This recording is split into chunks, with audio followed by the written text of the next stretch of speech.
dou as boas-vindas ao Autoconsciente, um podcast que fala de vida interior para ajudar você a se entender melhor. Eu sou Regina Gianetti, instrutora de Mindfulness, a sua repórter da alma, e aqui eu compartilho reflexões e ações para uma vida com mais autoconsciência. A minha intenção é que ao terminar um episódio, você se sinta melhor do que quando começou.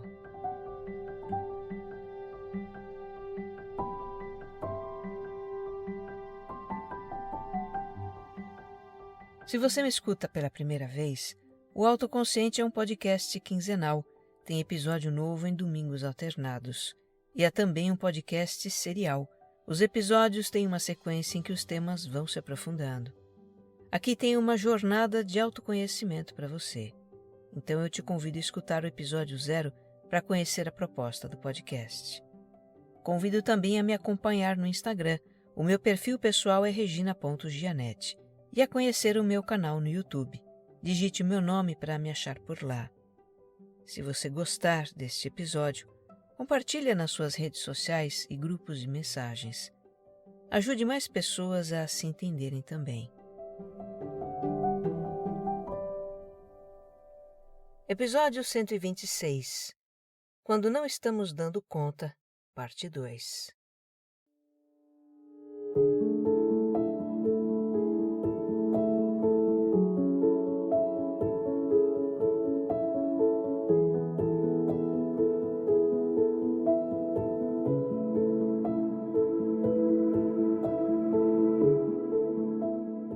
Vamos relembrar o que foi a parte 1 desse tema no episódio anterior? Nós começamos com o reconhecimento de que é generalizada a percepção de não estarmos dando conta de tudo que queremos ou temos que fazer, das tarefas, dos projetos, dos nossos muitos papéis na vida. Essa situação não poupa ninguém: estudantes, profissionais liberais, donas de casa, pessoas que trabalham para uma organização ou têm o seu próprio negócio. E o que ela causa no final do dia são as incômodas sensações de frustração, de culpa, de insuficiência.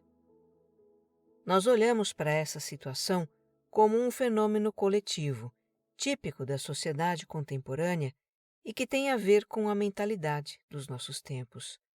Conhecemos a síntese das ideias do sociólogo francês Alain Ehrenberg. Ele tem falado do cansaço de sermos indivíduos autônomos, ser os únicos responsáveis pelos nossos resultados, ter que fazer escolhas o tempo todo, ter que dar certo na vida, ser bem informados, ter opinião sobre tudo, ter que ser cada vez melhores e mais produtivos, e etc, etc.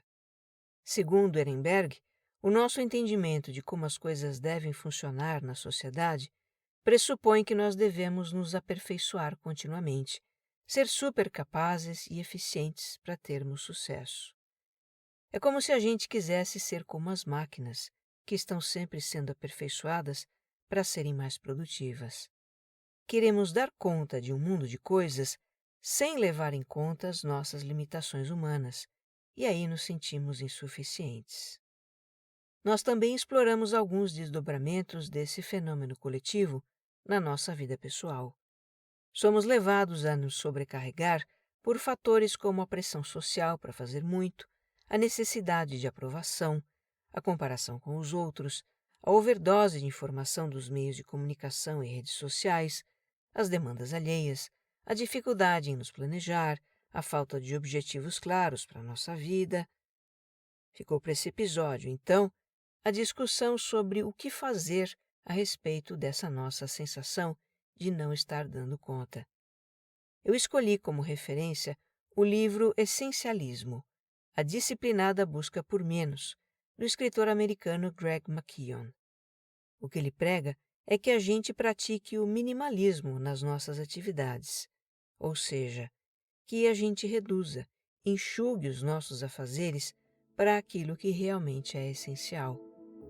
Adotar a postura essencialista não significa adotar técnicas ou procedimentos, mas sim comportamentos, atitudes. É dessas atitudes, algumas delas, que nós vamos tratar aqui.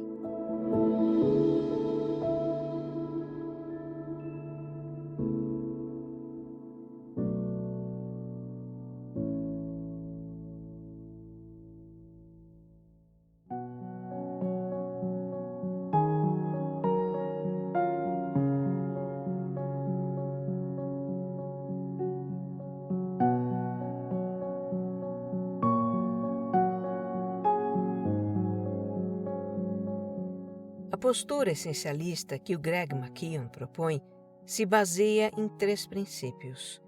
3 coisas que a gente precisa entender e assumir como válidas para a nossa vida. Na primeira metade do episódio, eu vou apresentar esses princípios para você, junto com argumentos. Já para colocá-los em prática, a gente precisa adotar atitudes, que vão ficar então para a segunda metade do episódio. O primeiro princípio é exercer o poder de escolha. No que depender do mundo, das outras pessoas, das demandas da vida nesses nossos tempos complexos e hiperconectados, sempre teremos uma interminável lista de coisas para fazer. E diante da avalanche de afazeres, nossa tendência é pensar: eu tenho que fazer isso e aquilo outro, e ir fazendo automaticamente, sem parar para pensar, apenas reagindo ao que parece mais urgente. Já na abordagem essencialista, o modelo mental "eu tenho que fazer" é substituído por "eu escolho fazer".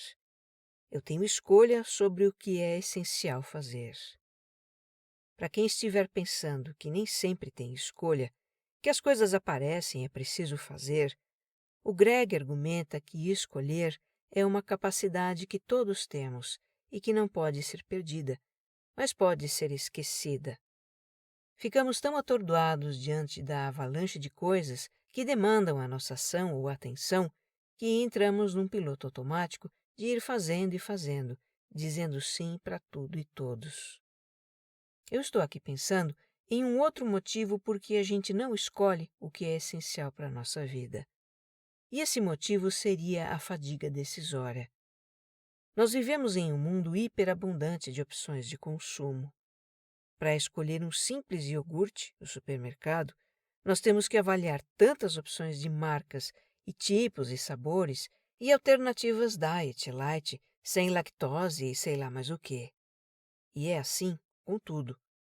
Que vídeo assistir entre os zilhões da plataforma de vídeos? Que música escutar no aplicativo de áudio?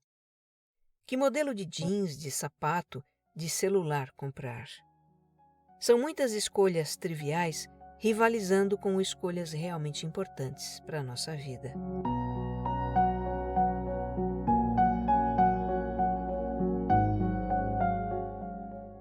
Para escolher, é preciso distinguir, discernir. E esse é outro princípio da mentalidade essencialista: discernir o que é essencial. Nós tendemos a acreditar numa relação direta entre esforço e resultado, ou seja, que quanto mais esforço fazemos, ou quanto mais coisas fazemos, mais resultados obtemos. Mas não é bem assim que as coisas funcionam, sobretudo quando se trata de trabalho mental. A obtenção de resultados depende de fazer as coisas certas, e não muitas coisas. Precisamos ser estratégicos. Eu vou compartilhar uma experiência minha com isso. A diferença que faz a gente discernir o que é essencial. Anos atrás, quando eu comecei a vender autonomamente os meus cursos e palestras sobre mindfulness, eu precisei criar e difundir conteúdo para ter visibilidade e credibilidade num segmento que era novo para mim. A cartilha do marketing digital prega que se produza muito conteúdo, posts diários nas redes sociais, artigos para veículos de comunicação, vídeos, etc, etc. Eu não tinha dinheiro para contratar uma assessoria que criasse esses conteúdos para mim. Então eu comecei a fazê-los eu mesma, mas a minha produção era muito limitada. Eu não tinha braço para fazer um grande volume de conteúdos. Eu pensei, eu preciso fazer um mínimo que me traga o máximo de resultado.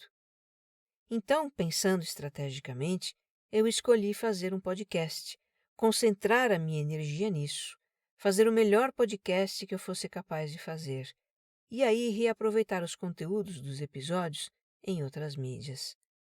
Produzir o autoconsciente é trabalhoso, mas é um trabalho só. Eu otimizo a minha energia mental e colho bons resultados, porque eu acabo fazendo algo com mais profundidade e qualidade do que uma montanha de pequenos conteúdos diários que talvez nem agregassem valor à vida das pessoas. Como diz o Greg, Aderir à ideia de fazer menos, porém melhor, pode parecer difícil quando se acredita que é preciso fazer muito e cada vez mais. Discernir o que é essencial também nos leva a fazer a pergunta: quais são as prioridades na minha vida agora? Para a ouvinte Silvia, a prioridade é cuidar da saúde. Mudei a correria do dia a dia, vi que não preciso ser um polvo nem uma heroína. Se eu não cuidar de mim, ninguém vai cuidar, ela diz. Já para Morgana, a prioridade é o seu bebê de 5 meses. Ela passou por uma fase difícil, criando metas impossíveis de alcançar, se sentindo insuficiente como profissional, dona de casa, esposa e mulher. Mas com a ajuda da terapia, entendeu que deve respeitar o seu momento de vida e valorizar tudo que ela já faz. Hoje a minha realidade é dar conta de uma demanda muito importante: cuidar do meu filho, ela diz. E assim é com todos nós, não é? Precisamos ter clareza das nossas prioridades, e elas podem mudar conforme a fase ou o momento da vida. Há momentos em que a gente precisa priorizar a carreira, se ela exige mais dedicação. Em outros, pode ser um relacionamento, a vida familiar, os estudos. É como diz o André. Quando ele entendeu que viver não se resumia a arriscar obrigações cumpridas do seu checklist, ele começou a priorizar. Isso não é fácil para um ansioso de base como eu, ele diz, mas transformou-se num exercício diário de aprender a escolher.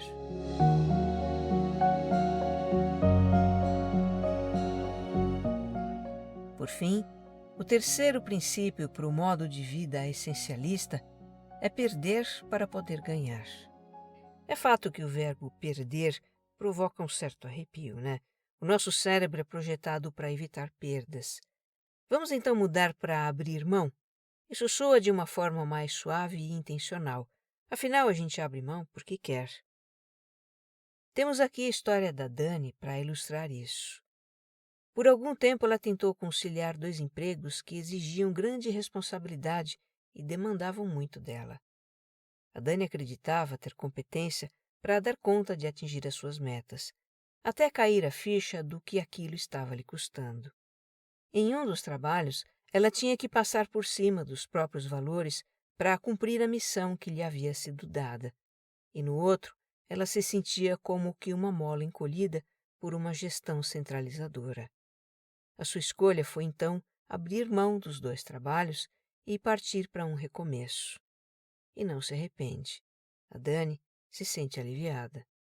Uma das dificuldades em abrir mão está em deixar algo em que a gente investiu energia, às vezes um emprego, um projeto, uma nova atividade. Outra dificuldade é reconhecer que dar conta de algo pode estar acima das nossas possibilidades, da nossa competência.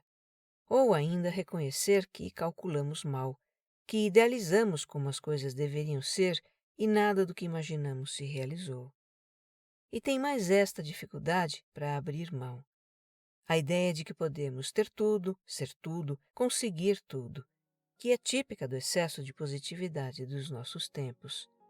Para não se comprometer com tantas coisas, a Marian mudou a fala dar conta de tudo para a fala dar conta do que é possível hoje. Ela diz: essa pequena alteração semântica foi um alívio. Percebi que é impossível dar conta de tudo, pois tudo é muito.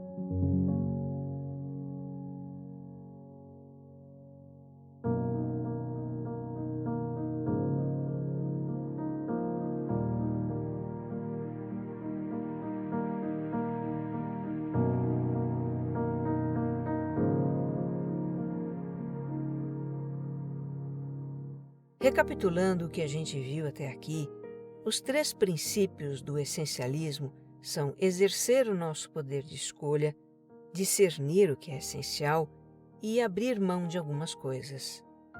Agora, nós vamos explorar algumas atitudes que nos permitem praticar esses princípios. A gente começa logo de cara com aquela que, penso eu, é tremendamente desafiadora para muita gente: dizer não. Dizer não a um convite ou pedido do chefe, do amigo, de um familiar, quando você sabe que aceitar o que o outro propõe vai sobrecarregar você. Há uma forte razão por que evitamos dizer não, como lembra o Greg, a nossa necessidade de estar bem com os outros. Milhares de anos atrás, quando os seres humanos viviam em tribos de caçadores-coletores, a sobrevivência dependia disso, da camaradagem, da qualidade dos vínculos sociais. Hoje, atender ao que os outros esperam de nós não é mais uma questão de vida ou morte, mas essa necessidade continua entranhada no nosso comportamento. É por isso que a mera ideia de dizer não provoca grande desconforto, seja para um velho amigo que o convida para jantar, para o chefe que lhe pede que assuma um projeto, ou para a vizinha que implora sua ajuda com o bazar da igreja. Sentimos culpa. Não queremos deixar os outros na mão. Não queremos desapontar. Tememos prejudicar o relacionamento ou provocar ressentimento, exemplifica o Greg. Eu transcrevo aqui um trecho do livro dele. Abre aspas. Essas emoções atrapalham a nossa clareza, nos distraem da realidade de que podemos dizer não e nos arrepender por alguns minutos, ou dizer sim e nos arrepender por dias, semanas, meses, até anos. A única maneira de sair dessa armadilha é aprender a dizer não com firmeza, decisão e, ao mesmo tempo, delicadeza. Quando conseguimos, descobrimos que o medo de desapontar ou irritar os outros era exagerado e que esses outros, na verdade, passam a nos respeitar mais. Desde que me tornei essencialista, descobri que as pessoas respeitam e admiram aqueles que têm coragem e convicção de dizer não. Fecha aspas. E olha, isso é muito verdadeiro. No fundo, as pessoas respeitam quem tem a integridade de dizer não. É melhor ouvir um não sincero a um sim que o outro diz só para agradar, mas não tem condições de bancar e acaba pisando na bola. E, para nos ajudar a dizer não, o Greg sugere formas gentis e elegantes de declinar pedidos e convites. Aqui vai um resumo. Número 1. A pausa embaraçosa. Quando alguém lhe fizer um pedido que você não está a fim de aceitar, não responda imediatamente. Faça uma expressão de quem está pensando. O outro pode entender o seu silêncio como uma hesitação. Talvez ele até desista do pedido. Se não, fica mais fácil para você dizer algo como: eu lamento, mas não vai ser possível para mim. 2. Um não seguido de mas. Vamos supor que você receba um convite que não tem condições de aceitar, mas em outro momento isso seria possível. Você pode então se sair com uma resposta do tipo: eu ando muito sem tempo por causa do trabalho, mas adoraria encontrar você quando essa fase passar. 3. Um sim seguido de mas. Seria algo como: posso sim, mas o que é que eu devo deixar de fazer em troca? Essa é uma ótima resposta para um pedido que sobrecarrega você, mas é complicado recusar. Por exemplo, o pedido do chefe. Essa resposta deixa claro que, para você atender o pedido em questão, precisa deixar de fazer outra coisa, já que não é possível fazer tudo. E aí, o outro decide qual é a prioridade. Uma variante dessa estratégia seria dizer: olha, no momento eu tenho a tarefa X, Y e a Z. Qual é o grau de prioridade dessa que você está pedindo? 4. O velho truque do olha, eu vou dar uma olhada na minha agenda e te retorno. Com essa resposta, o outro não cria muitas expectativas. E você se dá um tempo para avaliar se realmente pode aceitar fazer o que o outro pede ou não. Só não deixe de dar o prometido retorno, tá? 5. Dizer um não bem-humorado. Eu penso que essa é uma estratégia para usar com alguém próximo, com quem temos intimidade. Você pode responder algo do tipo: tá me zoando, né? Mas quem sou eu para fazer isso? Ah, fala sério, vai. Depois da frase bem-humorada, você pode falar num tom mais normal e dizer algo como: não, não posso. 6. Oferecer uma alternativa. Essa é para aquelas situações em que você não pode fazer o que o outro pede, mas quer de alguma forma ajudar. Nesse caso, responda algo como: olha, o que está ao meu alcance fazer é isso. Te ajuda? Ou ainda, olha, eu não posso fazer, mas eu sei quem pode.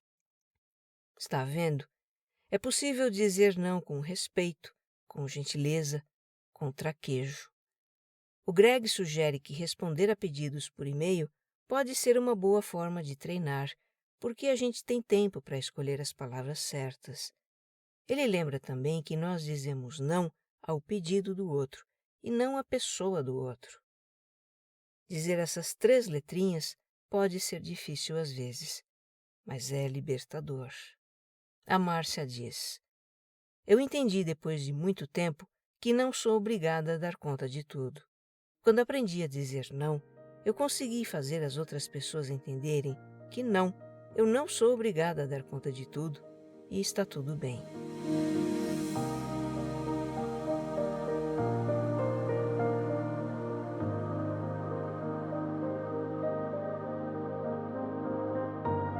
Continuando com atitudes que nos ajudam a adotar a postura essencialista, eu vou aqui destacar mais algumas que eu achei interessantes, entre as várias que o Greg McKeown sugere no livro dele. Tem esta aqui, que ele chamou de escapar, querendo dizer tirar um tempo para nós mesmos. Um tempo no dia a dia para planejar, para refletir, para avaliar como estão indo as coisas. Durante esse tempo, a gente não estaria disponível para mais ninguém a não ser nós mesmos. Na visão do autor, quanto mais rápida e assoberbada é a vida, mais precisamos encontrar tempo para pensar. Quanto mais ruído nos cerca, mais precisamos criar momentos de silêncio e reflexão e nos concentrar naquilo que é essencial para nós. Quando quero fazer isso, eu fecho a porta, me reclino na cadeira, boto os pés em cima da mesa e fico olhando pela janela enquanto eu penso. Esses, para mim, são momentos criativos, ou em que eu coloco uma ordem na minha cabeça. Agora, uma atitude ousada: descomprometer-se. Se um dos motivos por que não damos conta é que nos comprometemos com coisas demais, então adivinha, precisamos nos descomprometer daquilo que não é essencial para a nossa vida. Pode ser que em algum momento uma atividade ou projeto com que a gente se comprometeu tinha importância, mas as coisas mudam, a vida muda, surgem outras prioridades e se torna necessário desfazer o compromisso que assumimos com algo ou alguém.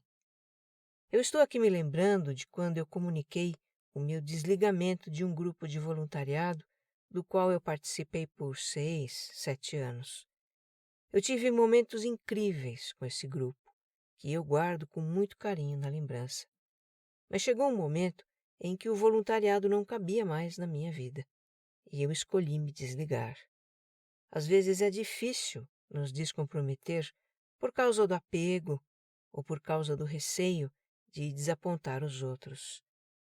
E quantos compromissos a gente assume pelos outros?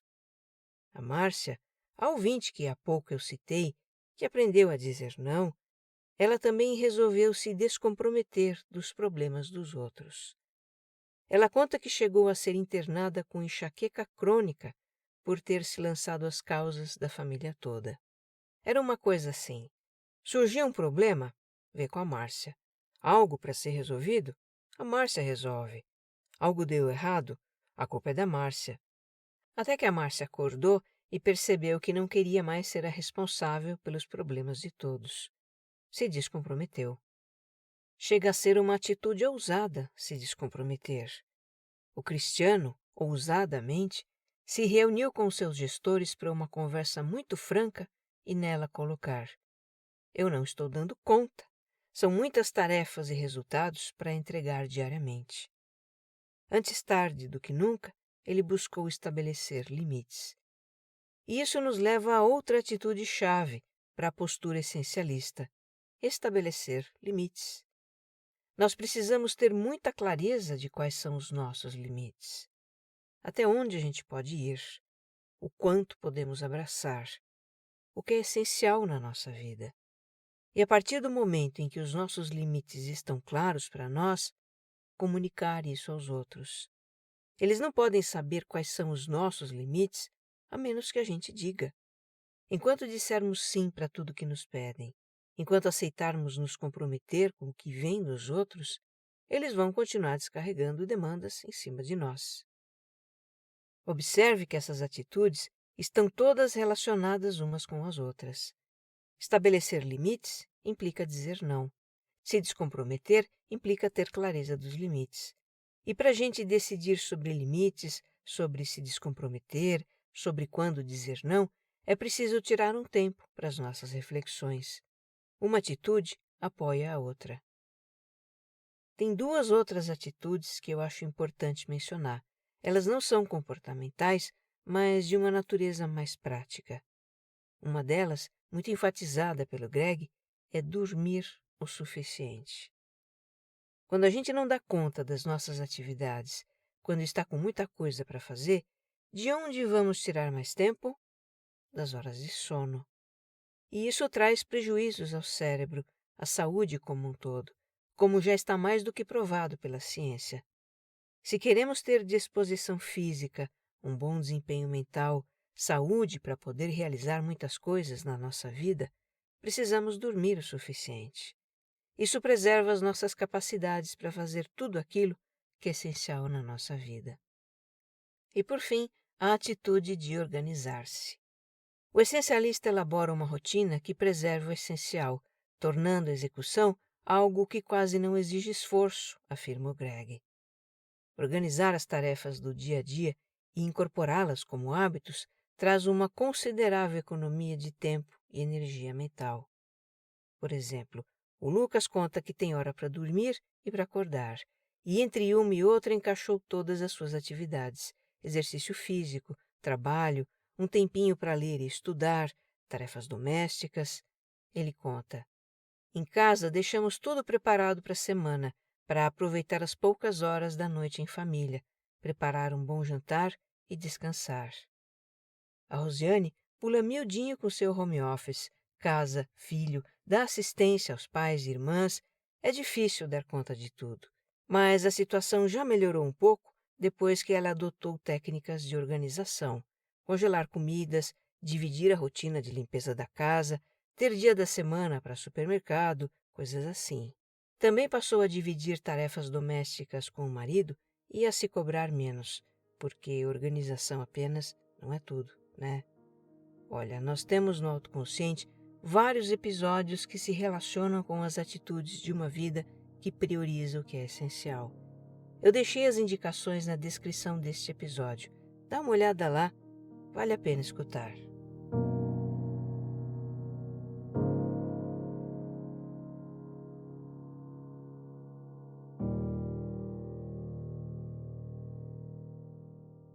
O episódio anterior, em que nós exploramos o que nos leva a querer fazer muitas coisas, ele termina com a frase: "O nosso valor não é expresso pelo quanto produzimos." Eu postei essa frase nas redes sociais e o ouvinte Anderson compartilhou seus questionamentos sobre o assunto. Ele indagou: se o nosso valor não é expresso pelo que a gente produz, realiza, concretiza, pelo que é então?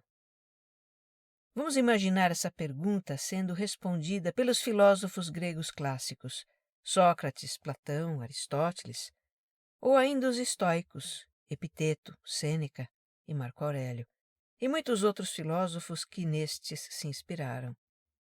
Eles diriam que o valor do ser humano é próprio da sua natureza. Diriam que o ser humano tem valor por ser humano, porque traz em si as sementes de todas as virtudes e potenciais humanos. Já o que o ser humano produzia ou deixava de produzir a partir do seu trabalho, isso definitivamente não estava entre as preocupações dos pensadores da antiguidade. Aqueles tempos eram muito diferentes. O trabalho nem era visto como uma atividade nobre, mas como uma necessidade em nome da sobrevivência, um fardo. Ao longo dos séculos, a visão do trabalho mudou radicalmente, a ponto de hoje a atividade profissional ser entendida como o propósito da vida humana, o que é uma distorção. Já discutimos aqui no Autoconsciente sobre propósito, não é? foi em 2 episódios que também estão listados na descrição.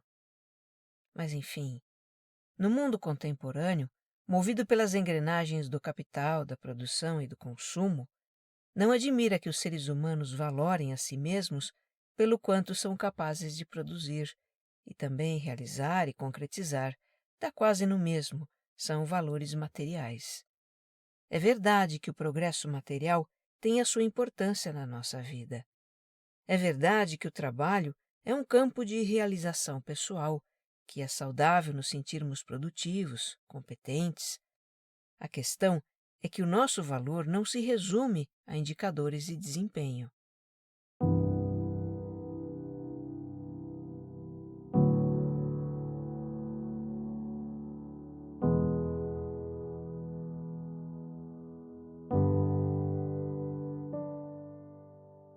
Assumir que o nosso valor é medido pelo quanto a gente produz empobrece a nossa vida. Leva a um esvaziamento de sentido que é causa de muito sofrimento psíquico e infelicidade. Não por acaso a depressão seja tão assustadoramente comum nesses tempos. Em tempo algum foi tão comum como é hoje. A gente precisa expandir a visão do que é ser humano e do nosso valor. Resgatar as ideias dos antigos filósofos que falavam do cultivo de virtudes e do papel do ser humano na natureza. Agora, eu aqui faço uma pergunta. Como você quer ser lembrado pelos seus amigos e parentes quando não estiver mais neste mundo? Você quer ser lembrado pelo quanto você produziu? Ou quer ser lembrado como um bom amigo, uma mãe ou pai amoroso, um cidadão consciente, um ser humano generoso, justo, respeitoso, compassivo, pacífico, uma pessoa de bem? As sementes de todas essas e outras virtudes estão em você, para serem cultivadas. Nelas reside o seu valor.